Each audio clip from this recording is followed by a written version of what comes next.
Oke. Baik, kita lanjut materinya sedikit aja ya.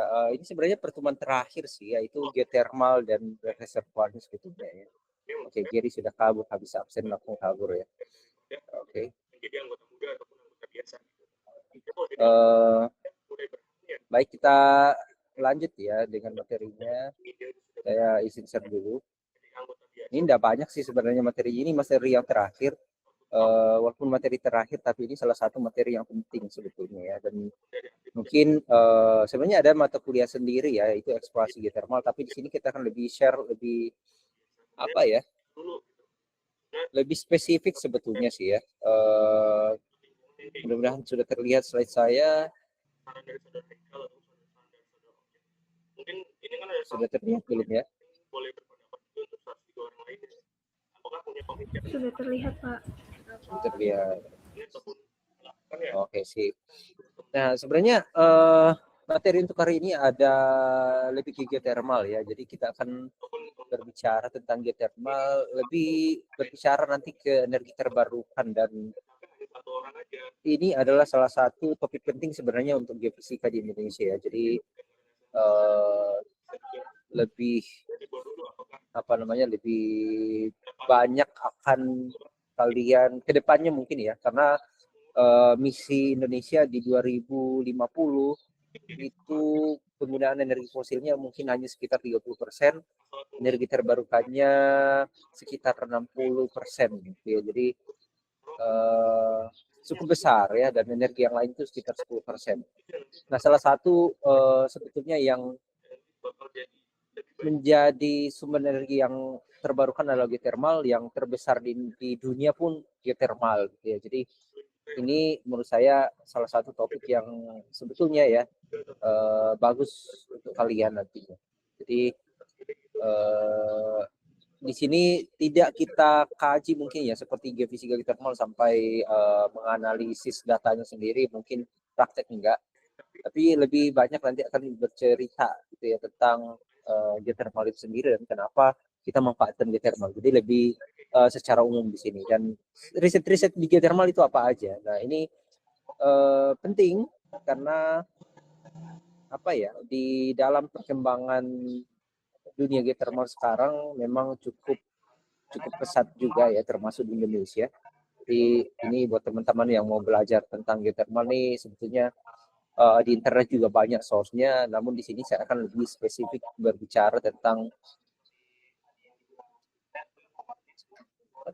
tentang potensinya di Sumatera nantinya ya, kebanyakan di Sumatera dan Jawa, dan lebih banyak spesifik nanti mungkin kita akan bahas di daerah-daerah Sumatera. Nah, oke, kita lanjut sedikit. Nah, ini adalah atau kembali dulu ya, ini saya lupa tadi. Kembali dulu, apa itu geothermal sebetulnya? Nah, geothermal ini sebetulnya thermal yang berasal dari bumi ya. Jadi kalau ini kan bahasa Inggris saya buat, jadi the natural heat.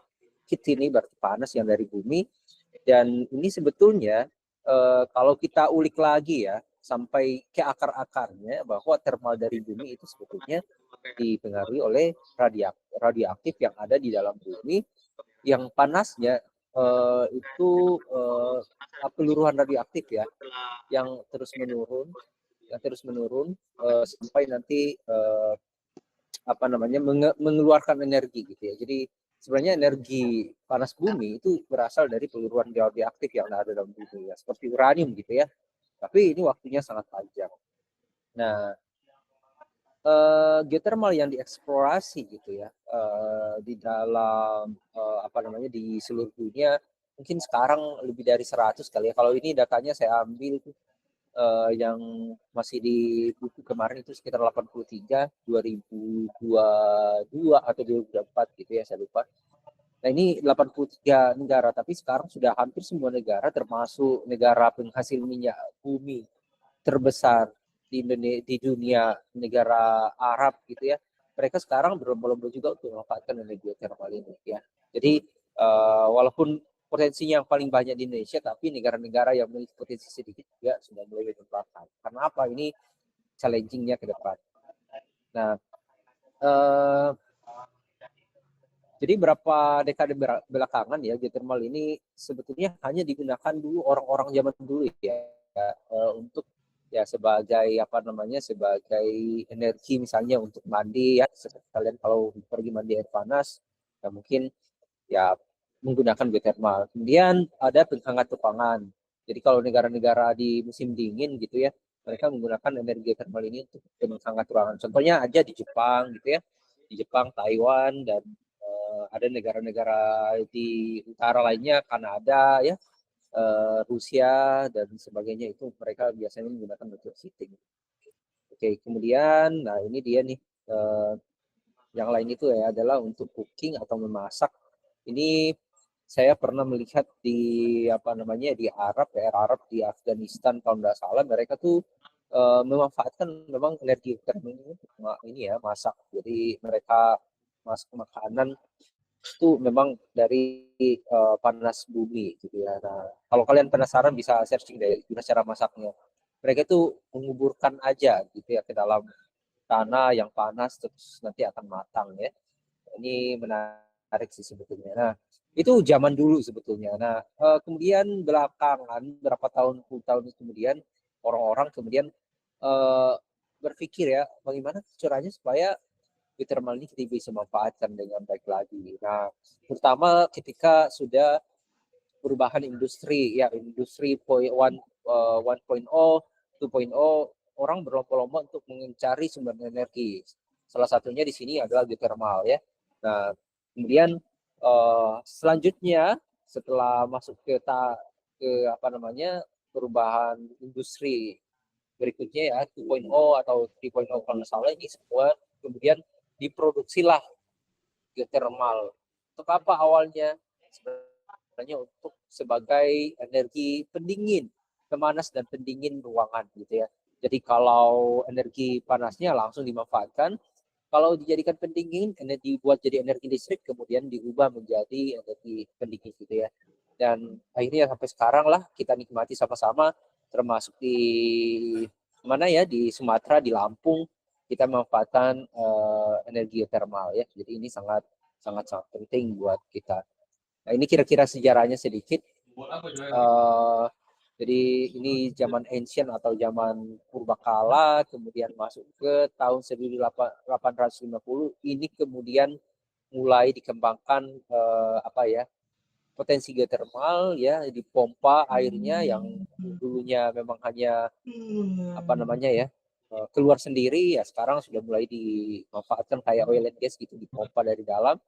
Kemudian pembangkit geothermal pertama dimulai dari Italia ya, Italia 1904, dan selanjutnya nanti sampai sekarang ya terus ke Iceland dan Amerika,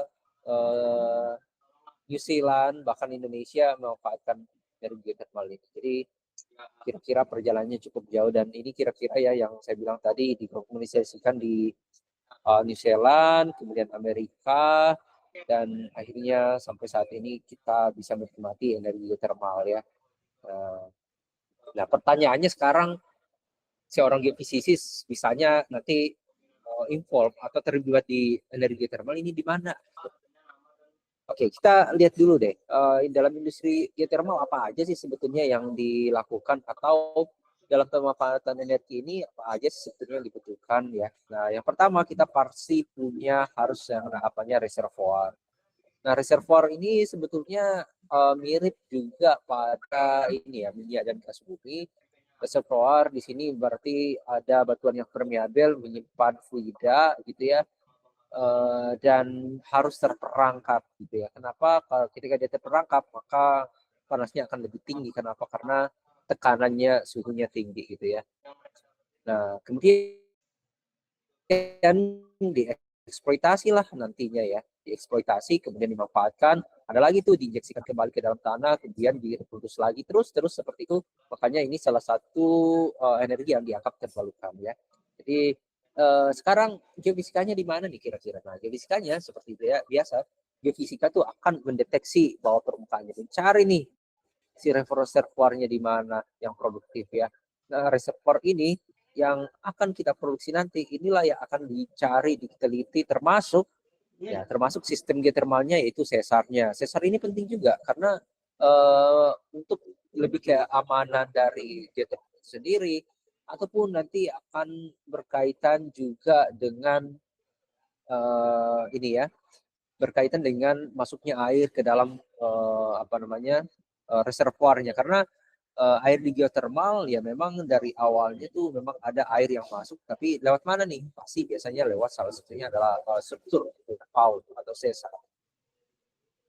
Nah, kita lanjut. Nah, ini potensi yang saat ini di Indonesia nih. Nah, ini nih yang terjadi. Jadi sudah ada yang sudah dilakukan ya gitu ya, juga apa namanya sudah di-proof gitu ya, sudah ada eksplorasi eksploitasinya, ada yang masih ini masih lama sekali.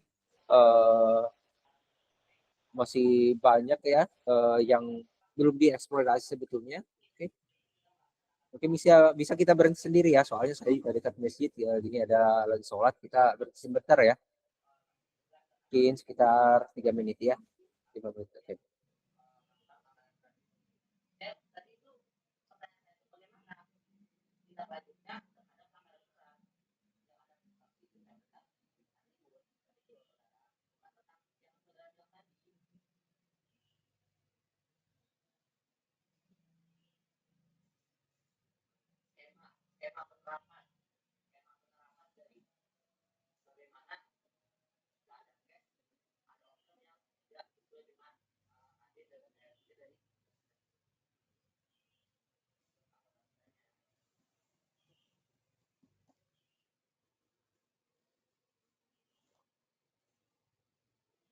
Terdengar?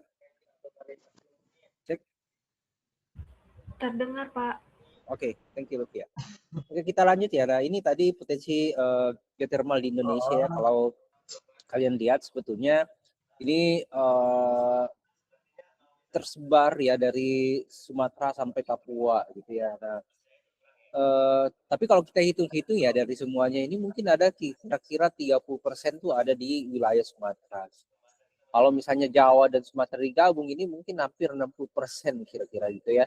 Potensi geothermal yang ada. Ini sudah disurvei, sudah ada yang produksi gitu ya. Jadi contohnya di Lampung ada di Ulu, kemudian ada di Bengkulu, di Sumatera Selatan, Jambi dan sebagainya. Ini masih di Aceh juga ya. Ini banyak yang ada yang sudah produksi, di Sumatera Utara juga ada yang sudah produksi, dan yang lainnya di Sumatera Barat juga sudah ada ya. Oke, nah itu kira-kira potensinya, jadi sangat besar sekali ya di Indonesia. Nah, oke, kita lanjut, kita ke Lampung ya, yang lebih spesifik. Kita tinggal di Lampung, ini pemetaan yang dilakukan oleh Ana Mila gitu ya, potensinya mana aja sih? Jadi ada, kita lihat di sini ada titik-titik ya, yang kalian lihat dulu ini yang sudah produksi, ada yang belum produksi, misalnya Raja Basa gitu ya. Gunung Raja Basa salah satu yang sangat potensi, bahkan sebetulnya sudah masuk ke dalam tahapan perencanaan eksploitasi, namun masih ada hal-hal yang belum ini ya, belum bisa dilakukan. Ada di sini wilayah Natar dan sebagainya ya, tapi sebenarnya kalau wilayah Natar ini agak beda source-nya ya. Ini kami sudah teliti dengan berapa dosen, ada Bu Selvi, Pak Bu Selvi, saya pertama ya, dan ada Pak Resa. Ini penelitian kita fokus di daerah sini. Ada juga Pak Nono sama Pak Iqbal dari geologi ya, dan Christine. Ini kita teliti di daerah sekitar Natar di sini sampai di Jatimulyo ya. Ini kita mapping sejauh sampai sekarang ya. Oke. Nah, ini potensinya sangat besar ya. Di Lampung aja sudah berapa nih? 1, 2, 3, 4, 5, 6, 7, 8, ya hampir 10 lah gitu ya. Udah banyak sekali. Nah, selanjutnya apa aja sih yang kita bisa ekstrak dari geothermal tersebut ya? Jadi pasti parameter fisis gitu ya. Parameter fisis yang kita lihat di sini ya pasti dari densitas, kemudian velocity wave-nya gitu ya, berarti seismik ya. Kemudian radioaktif, dan metode magnetiknya juga terkait dengan electrical konduktivitasnya di sini atau resistivitasnya gitu ya. Nah, oke, kita lanjut ya. Jadi di bagian sini kalau kita lihat ya, ini teman-teman ini penting ya buat kalian nanti yang siapa tahu nanti akan terlibat dalam eksplorasi geothermal. Jadi metode apa sih yang paling pas gitu ya? Nah, kalau kita lihat ya dari respon dari setiap parameter yang ada di sini, ya misalnya densitas itu kecil ya sebetulnya. Kemudian axis wave-nya itu juga kecil. Kemudian radioaktif juga kecil. Nah, kalau kita lihat di sini kok magnetik besar dan apalagi resistivitas ini sangat besar. Nah, ini sebetulnya berkaitan dengan fluida panas gitu ya, atau reservoirnya gitu ya. Agak berbeda sedikit kalau misalnya kita berbicara di reservoir migas gitu ya. Kalau di migas ya orangnya lebih banyak menggunakan seismik gitu ya, ataupun gravity ya. Namun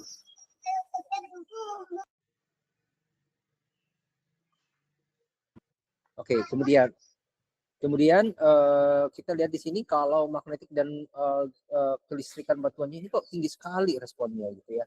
Nah, ternyata kalau misalnya magnetik ini berkaitan dengan panas, terutama kalau kita berbicara tentang suhu Curie, ini sangat penting sekali ya kalian nanti pahami nantinya.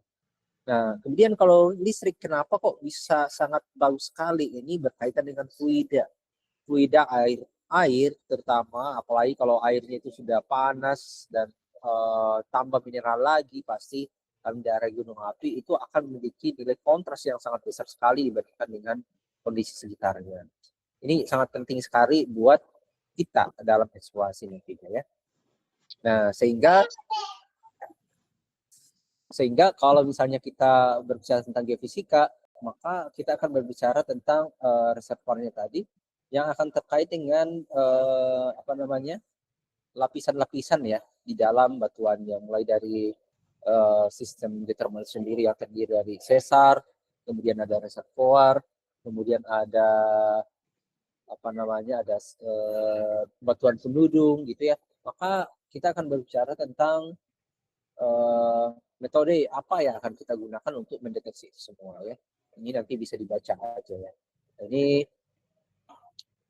yang paling penting berikutnya.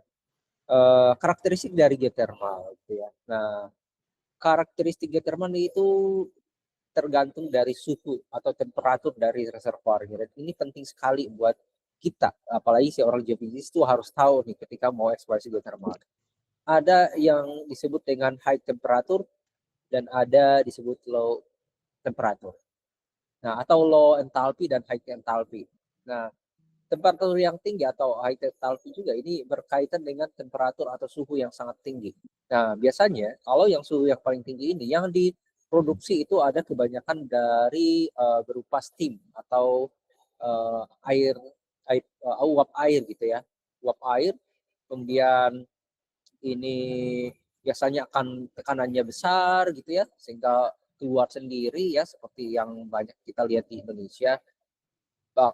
Seperti geyser gitu ya. Kemudian untuk injeksinya ini 50-100% injection pada nifil ini berhasil. Kemudian reservoirnya ini biasanya di antara 300 sampai 1000 meter atau 1 kilometer kedalamannya ya. Nah, thickness-nya biasanya ini lebih tebal ya, antara 300 sampai 3000 ini ya, ini untuk reservoirnya. Jadi ada yang tebal sekali ya, tergantung nanti dari apa namanya dari reservoirnya di mana. Nah, ini untuk estimasinya ya kira-kira sekian, lebih mahal pastinya karena kedalamannya lebih dalam dan kalau kita berbicara tentang apa namanya wells ini ya ini berkaitan dengan effort pipa dan sebagainya ya, ini penting sekali. Nah, berbeda dengan yang temperaturnya lebih rendah gitu ya. Biasanya ini akan mendapatkan air panas saja gitu ya. Air panas ini lebih apa namanya lebih simple. Binary generation ini lebih ke penggunaan air panasnya tadi bukan uap, dia biasanya akan mengalir di pompa keluar gitu ya. Kemudian ini injeksinya akan 100% injection ini ya injeksinya akan dimasukkan kembali, kemudian ini kira-kira kedalamannya 100 sampai 500 meter, setengah kilo aja sudah dapat.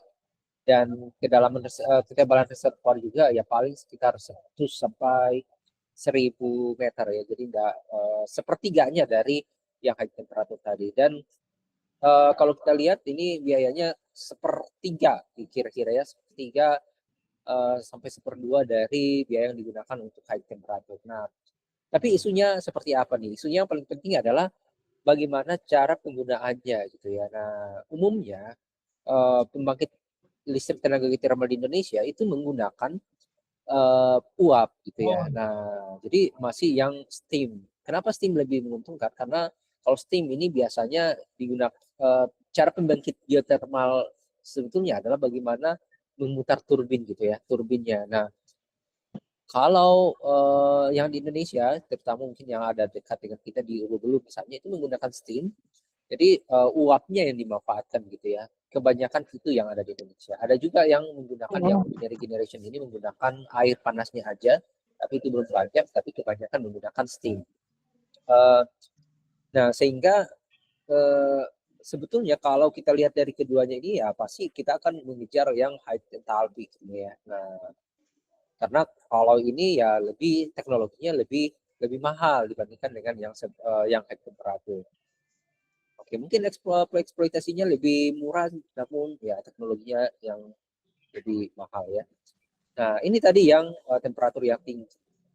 Nah, pada temperatur yang tinggi seperti yang saya sampaikan tadi, ini kira-kira kontennya tuh seperti ini.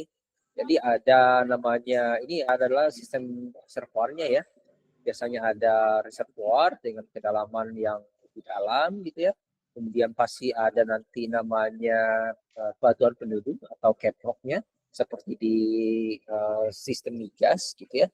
Namun berbedanya di sini adalah kalau di sistem geothermal khususnya yang vulkanik yang kaya di Indonesia ini umumnya adalah clay. Nah, jadi di sini ada batuan alterasi. Jadi batuan alterasi itu apa? Batuan yang sudah berubah karena adanya aliran fluida panas. Nah, ini teralterasi kemudian nanti akan menjadi capnya atau batuan pendudungnya sehingga memaksa air ini untuk tetap di dalam reservoir gitu. Jadi tekanannya udah tinggi, kemudian temperaturnya akan sangat tinggi sehingga ketika dibor ini biasanya langsung keluar dalam bentuk misalnya uap panas gitu ya. Nah, pengoboran juga di area geothermal ini agak sedikit berbeda ya dengan yang ada di migas. Ini tingkat bahayanya jauh lebih besar ya, karena berkaitan dengan panas. Ya. Nah, oke, jadi biasanya berada di area-area yang apa ya seperti Indonesia lah gunung-gunung gitu ya susah diakses, eksperimennya susah gitu ya karena daerah-daerah gunung api biasanya. Kayak di Raja Basa aja yang dekat dengan ini kita ya itu aksesnya juga susah gitu ya. Kalau yang apa namanya yang temperaturnya lebih rendah dia cenderung lebih landai sebetulnya biasanya dan kalau kita lihat di sini ini lapisan telurnya biasanya tidak terlalu besar dan di sini ada dipengaruhi oleh batuan vulkanik, kemudian biasanya ada sesarnya yang langsung masuk ke dalam reservoir dan temperaturnya tidak begitu besar tinggi ya. Ya kalau kita lihat di sini 180 ya ini di dalam reservoir gitu ya. Kira-kira di sini 180 kalau keluar biasanya lebih rendah ya sekitar 100 mungkin masih ada ya. Tapi tetap aja panas ya. Nah, ini juga kita lihat di sini biasanya memiliki nilai batu penduduk lebih tipis gitu ya. Kemudian reservoirnya lebih tipis, kemudian ini juga banyak dikontrol oleh sesar yang ada di sekitarnya gitu ya. Jadi menyebabkan tekanannya tidak begitu tinggi ya. Kira-kira seperti itu. Dan ini biasanya mirip seperti eksplorasi akuifer karena kedalamannya tuh tidak terlalu dalam. Bayangkan coba bisa sampai 100 meter, 100 sampai 1000 atau 500 meter itu mirip dengan eksplorasi air tanah gitu ya. Jadi tidak terlalu effort lah sebetulnya. Nah, oke. Ini kita skip aja. Jadi ini metode yang digunakan. Jadi ada standar yang kita gunakan dalam geothermal. Ini bisa kalian simpan sebagai catatan. Ini penting sekali ketika nanti kalian akan melakukan eksplorasi geothermal. Siapa tahu ya di antara kalian nanti ada yang kerja di bidang geothermal. Bisa ini menjadi sesuatu apa namanya satu kayak tabel referensi lah kira-kira ya. Nah, umumnya digunakan adalah TMT atau time series MT, TDM, gravity. Ini adalah metode standar yang digunakan dalam eksplorasi geothermal ya. Kenapa? Ya seperti tadi yang saya sampaikan bahwa fluida itu sensitif terhadap elektrikalnya atau kelistrikan batuan, dan gravity ini biasanya lebih, kalau gravity seperti yang saya sampaikan ini gravity tadi rendah sebetulnya ya, tapi ini digunakan untuk sesar sebetulnya ya. Jadi bukan lebih ke reservoirnya tapi mendeteksi sesarnya ya. Jadi lebih sensitif. Nah, kemudian yang ini adalah apa namanya konfigurasinya dipol atau dipol ini untuk yang CSCM-nya. Ini adalah metode yang lain, ground magnetic ya, ini spesial biasanya banyak digunakan. Dan kalau seismik ini masih dalam riset sebetulnya ya, yang development microgravity ini untuk monitoring. Nah, ini sudah mulai dilaksanakan nih, microgravity, microwave quake ini lebih melihat ke monitoring geothermal apa namanya reservoir panas bumi ya. Oke, sampai di sini ada yang mau ditanyakan nggak kira-kira? Ada yang mau bertanya? Suara saya masih terdengarkan, Lutfia? Masih terdengar, Pak. Oke, sip. Nah, ini metode yang lain ya, yang banyak digunakan. Jadi, geothermal ini pasti akan berkaitan dengan metode yang akan kita gunakan. Seperti yang saya sampaikan tadi, metode resistivitas, MT, TDM, phase, CMT, HEM, horizontal elektromagnetik, dan sebagainya. Kemudian densitas digunakan gravity atau seismik, tapi kebanyakan kita menggunakan metode gravity karena ya kita tahu environment-nya sangat rugged atau sangat sulit ya dijangkau, nggak kayak area migas yang basin ya pasti biasanya rata-rata gitu ya, areanya rata. Kemudian magnetik ini ya menggunakan apa namanya magnetis batuan biasanya untuk mendeteksi magnetik ini lebih ke mendeteksi nanti ya, airnya ya air panasnya ya. Seismik seperti yang ada di atas tadi, natural electrical potential earthquake, kemudian ada namanya crack density dari MEQ, ini salah satu metode juga yang banyak digunakan untuk mendeteksi rekahan-rekahan yang ada ya. Oke, ini standar tadi ya. Jadi MT untuk play cap ini lebih apa namanya lebih detail, gravity untuk litologi dan strukturnya, dan sebenarnya lebih ke sistem panas buminya itu dilihat dari metode elektrikal ya. Nah, pertanyaannya kenapa bukan DC resistivitas? DC resistivitas tidak digunakan karena bayangkan aja coba kita mau ekspor yang kedalaman 1 kilo aja gitu ya. Berarti paling tidak kita membutuhkan sekitar 5 kilo kabel, di mana itu sangat pemborosan. Sehingga kita tidak menggunakan metode DC resistivitas. Oke, ini kira-kira ya untuk yang lainnya, yang untuk high geothermal enthalpy biasanya kita menggunakan metode MT ya untuk mendeteksi play cap. Kita gabungkan dengan TDM untuk mengurangi static shift biasanya. Kemudian digunakan gas fluid dan geosimetri untuk target kira-kira fluidnya seperti apa gitu ya. Kemudian mungkin gravity kita gunakan untuk litologi dan struktur ya, ini penting dalam integrasi metode untuk eksplorasi geothermal. Nah, ini untuk yang low temperatur, metode yang digunakan ya biasanya metode yang lebih simple tentunya karena ini dangkal. TDM cukup atau AMT biasanya yang digunakan, audio magnetic telluric. Ini lebih low cost sebetulnya. Kemudian SP ini untuk topografi yang lebih yang lebih fleksibel sebetulnya. Kemudian geologi dan geochemistry pasti akan dilakukan.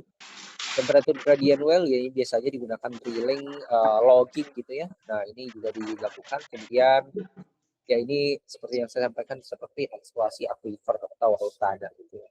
Nah, oke. Kita langsung deh lihat bagaimana resistivitas dan temperatur di sini. Ini penting buat kita menganalisis nanti datanya. Nah, kalau kita lihat dari sini, nilai resistivitas dan temperatur itu tidak berbanding lurus. Artinya temperatur ketika naik, resistivitas langsung turun, tidak seperti itu. Karena kenapa? Di dalam geothermal, khususnya ini geothermal ya, bukan secara konseptual. Jadi di dalam geothermal memang tidak berbanding lurus. Tapi temperatur dengan kedalaman, ya otomatis pasti akan berbanding lurus ya, kedalaman semakin dalam, gradient geothermalnya semakin tinggi. Gitu kan. Nah, tapi resipitas ini lebih mengarah ke bagaimana temperatur yang pertama, kemudian fluidanya seperti apa, kemudian berikutnya adalah mineralnya seperti apa ya. Nah, kalau kita teman-teman lihat di sini, kalian lihat ya, jadi mineral-mineral yang ada di sini ini sangat berkontribusi kepada nilai resipitas. Oke, kita mulai dari yang pertama. Bagian atas reservoir ya. Di atasnya reservoir di sini ada area yang lebih konduktif biasanya. Area konduktif tapi dia dibandingkan dengan clay cap dia lebih resistif gitu ya. Jadi resipitasnya rata-rata di inilah ya, di pertengahan sekitar 100-an, mungkin 50 sampai 100 sampai 500 gitu ya, masih oke lah di sini karena di sini ada masih fresh water ya. Nah, tapi kalau saline water dia lebih rendah biasanya ya, atau air laut dia akan lebih rendah. Nah, selanjutnya kita masuk ke yang kedua. Jadi di lapisan clay cap. Nah, ini ya mineral clay cap-nya di sini. Di sini kita tidak melihat lagi kira-kira lebih ke fluidanya, tapi lebih ke mineralnya, gitu. Mineral conduction namanya. Jadi di sini lebih banyak dipengaruhi oleh mineral-mineral yang ada dalam clay. Clay terutama ini ada zeolit di sana, ada clay ya. Clay kalau kita berbicara clay juga berkaitan dengan fluida yang mengisinya. Oke. Dan di sini kita lihat memiliki nilai resipitas yang rendah. Nah, kalau kita lihat dari temperatur di daerah sini semakin dalam ya, semakin naik temperaturnya. Dan kalau kita terus lagi ke bawah, nah ini lebih banyak dipengaruhi lagi oleh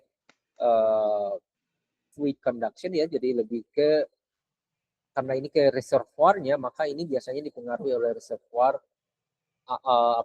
fluida di reservoir ya, jadi air panas. Nah, air panas di sini nilai resipitasnya naik lagi nih. Nah, sehingga di dalam express geothermal sebetulnya yang menjadi anomali adalah ini sebetulnya ya. Jadi kita melihat clay cap-nya. Tapi ingat, tidak semua geothermal sama.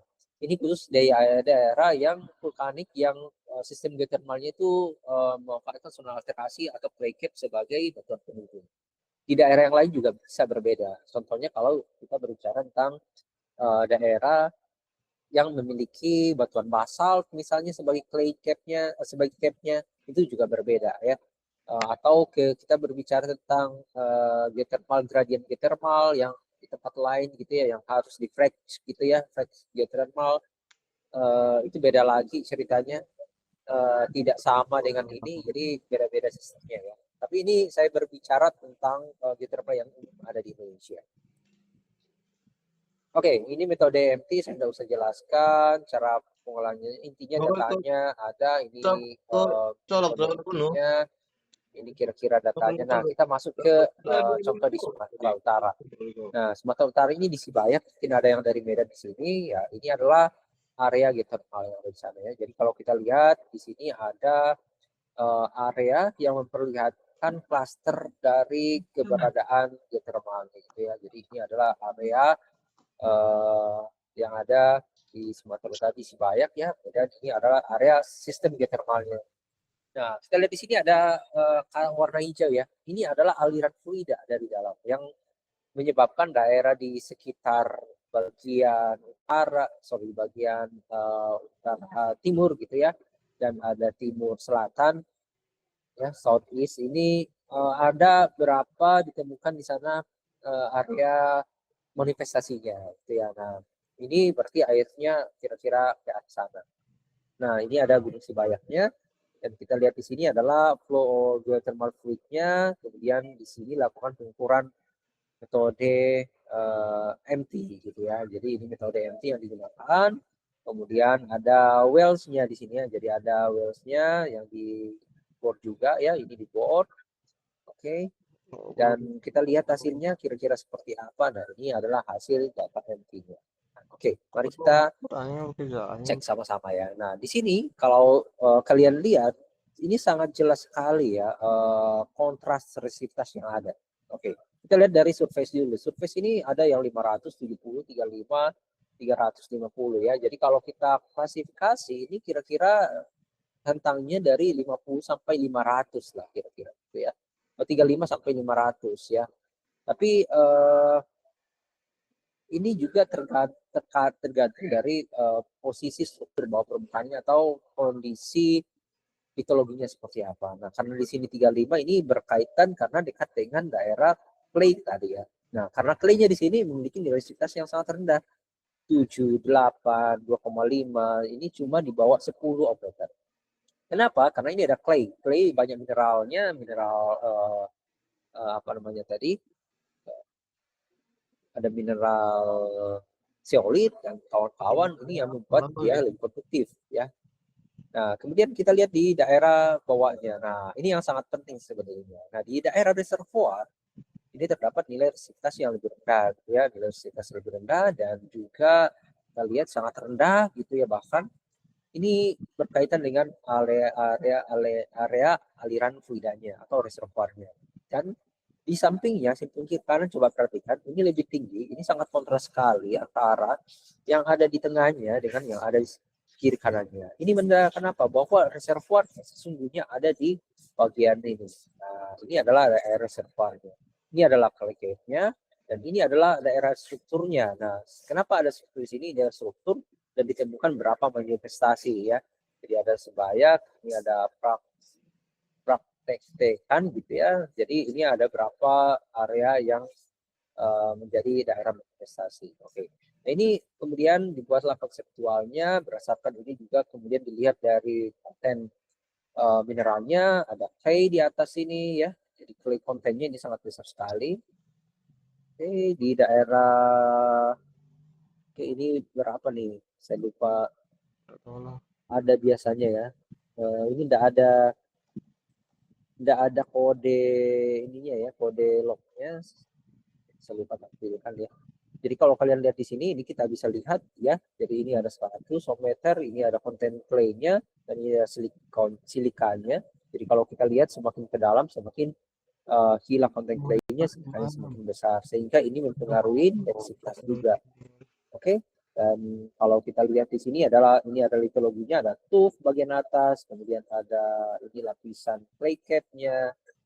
Oke, ini ada sand loss-nya, di sini adalah sand-nya. Kemudian ini dianggap nanti sebagai daerah reservoir pada sini. Nah, kita lanjut.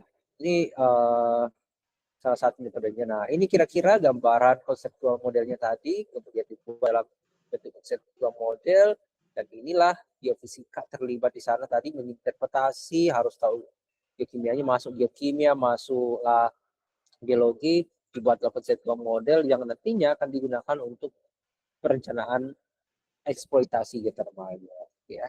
Nah, ini ada outflow. Nah, ini mungkin saya sampaikan apa itu outflow, apa itu upflow. Upflow-nya ini adalah di mana kalau upflow berarti airnya itu langsung ke atas. Ini melalui sesar yang keluar ke permukaan. Nah, kalau outflow ini lebih di bawah tanah gitu ya. Contohnya sebetulnya mungkin yang terjadi Jatimulyo. Jadi harus dibor baru keluar tuh air panasnya, gitu ya, karena dia sebetulnya melalui daerah yang permeabel di bawah permukaan. Ya, mungkin tidak sampai keluar di atas permukaan.